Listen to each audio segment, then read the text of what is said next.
example, talking about the books we are using for this course, I bring you this awesome work done by Tim Galley in 1974. This book was written. Have you ever heard about this book? The Inner Game of Tennis. This guy did a brilliant work, and I'll explain what is behind this book. If you feel interested, as I said, I can send it to you, okay? But this guy was a great tennis player, and when he started, he noticed that there was a voice inside his head. For example, no, you're going to miss it. Oh, you're not ready. Or bend your knees. Or, this is what he calls self-one. You always have this internal voice that can guide the whole NASA computer that is the rest of your body, that he called self-two.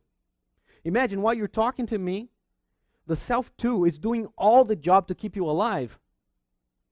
Your brain is taking care of the whole thing, the limbic system. The limbic system is taking care, of your body so your heart doesn't stop beating. It's digesting the meal you just had. So how incredible it is to think that self-one is somehow controlling the self-two when we need to take an action. Why am I talking about it? Because when you come here, you need somehow to overcome your fears.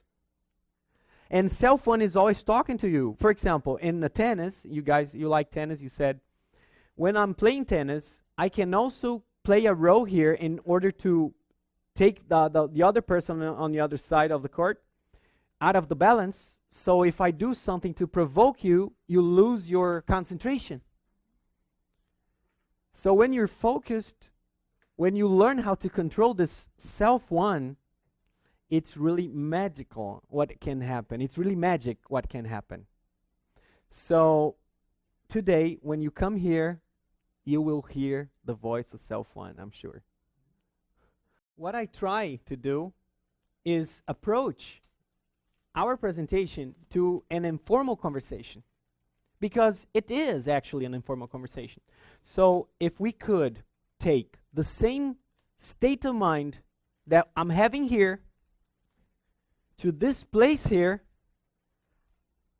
our speech is going to be a conversation. So you look at people in their eyes and kind of ask questions to them too.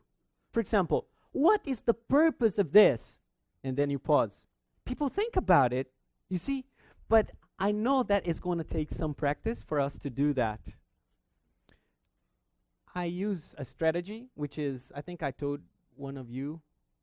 For example, I'm showing you something there that it's impossible to reach. So I give myself an excuse to go there.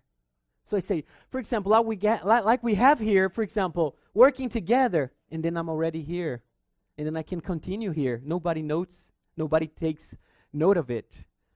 Now when people say, stand up, go in front of everybody and start talking.